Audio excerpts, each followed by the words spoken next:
दोस्तों, ये कहानी विक्रम और बेताल की रोचक कहानियों में से एक है जिसका शीर्षक है सोमप्रभा किससे शादी करेगी।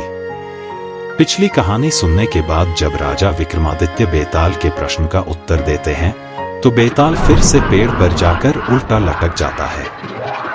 राजा विक्रमादित्य बेताल को फिर से पकड़ते हैं और उसे साधु के पास ले जाने लगते हैं। रास्ते में बेताल ने राजा से फिर कहा कि वो उसे एक और कहानी सुनाएगा और अगर राजा उस कहानी को सुनने के बाद कुछ बोले तो वो उड़कर वापस पेड़ पर चला जाएगा। उसकी ये बात सुनकर राजा फिर से चुपचाप कहानी सुनने लगे। फिर बेताल ने बोला कि एक बार की बात है, उज्जैन में राक्षसों का आतंक था। वहां के राज दरबारी हरि स्वामी की एक सुंदर बेटी थी जिसका नाम सोमप्रभा था। सोमप्रभा कई कलाओं में निपुण थी और बहुत सुंदर थी। एक राक्षस का सोमप्रभा पर दिल आ गया।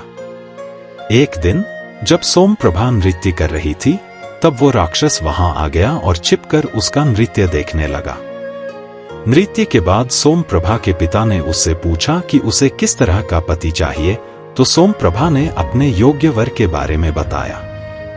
ये सुनकर वो राक्षस गुस्से में आ गया और उसने सोमप्रभा का हरण करने की बात की। ये सुनकर सोमप्रभा का भाई उस राक्षस के पीछे भागा, लेकिन वो उसे पकड़ नहीं सका। एक दिन हरि स्वामी को काम से बाहर जाना पड़ा। रास्ते में डाकुओं ने उन्हें घेर लिया, लेकिन वीर सिंह नाम का एक साहसी लड़का उनकी मदद के लिए आया और उन्हें बचा लिया।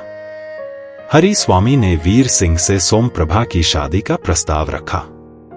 दूसरी तरफ उज्जैन का एक कवि उनके घर आया और हरि स्वामी की पत्नी से मिला। उसने कहा कि उसने सोमप्रभा पर कविता लिखी है।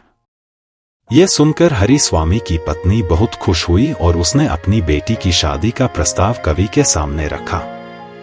अगले ही दिन सोमप्रभा के भाई को एक शिल्पी मिला जो एक सुंदर विमान बना रहा था। वो उसके साथ घूमने लगा और उसे पसंद करने लगा। सोमप्रभा के भाई ने अपनी बहन का रिश्ता उस शिल्पी के साथ पक्का कर दिया। अब हरि स्वामी, उनकी पत्नी और सोमप्रभा का भाई, ये तीनों मिलकर एक दूसरे को अपने अपने पक्के किए हुए रिश्तों के बारे में बताते हैं और सोचने लगते हैं कि सोमप्रभा का विवाह कैसे और किससे होगा। अक्षय तृतीया का पर्व आने पर तीनों लड़के सोमप्रभा से विवाह के लिए आने लगे। तभी एक राक्षस आया और सोमप्रभा को उठा ले गया। तीनों लड़के सोमप्रभा को बचाने के लिए मिलकर चल पड़े। कवि ने उन्हें बताया कि राक्षस का घर कहाँ है। शिल्पी के विमान में बैठकर वे राक्षस को खोज लेते हैं। उन तीनों लड़कों में से सिर्फ वीर सिंह ही उस राक्षस से लड़ता है और उसे मार देता है। फिर वे सोमप्रभा को लेकर वापस आते हैं। अब समस्या ये थी कि सोमप्रभा का विवाह किससे होगा। हरि स्वामी ने कहा, इस निर्णय को हम सोमप्रभा पर छोड़ते हैं। इतनी कहानी सुनकर बेताल राजा विक्रमादित्य से पूछता है कि बताओ, सोमप्रभा ने किसे चुना। बेताल राजा को बोलने पर विवश करने लगता है। बार बार बेताल की बात सुनकर आखिर में राजा विक्रमादित्य बोल ही पड़ते हैं और कहते हैं कि सुन बेताल, सोमप्रभा ने वीर सिंह को चुना क्योंकि उसने उसकी रक्षा की। कवि उसकी सुंदरता की प्रशंसा कर सकता है और शिल्पी की कला भी अद्भुत है, लेकिन असली वीर वो है जो अपनी पत्नी की रक्षा कर सके। इसलिए सोमप्रभा ने वीर सिंह को चुना। यह सुनकर बेताल ने कहा, तूने उत्तर तो सही दिया है, लेकिन तू मेरी शर्त भूल गया है। अगर तू बोलेगा तो मैं वापस उड़ जाऊंगा।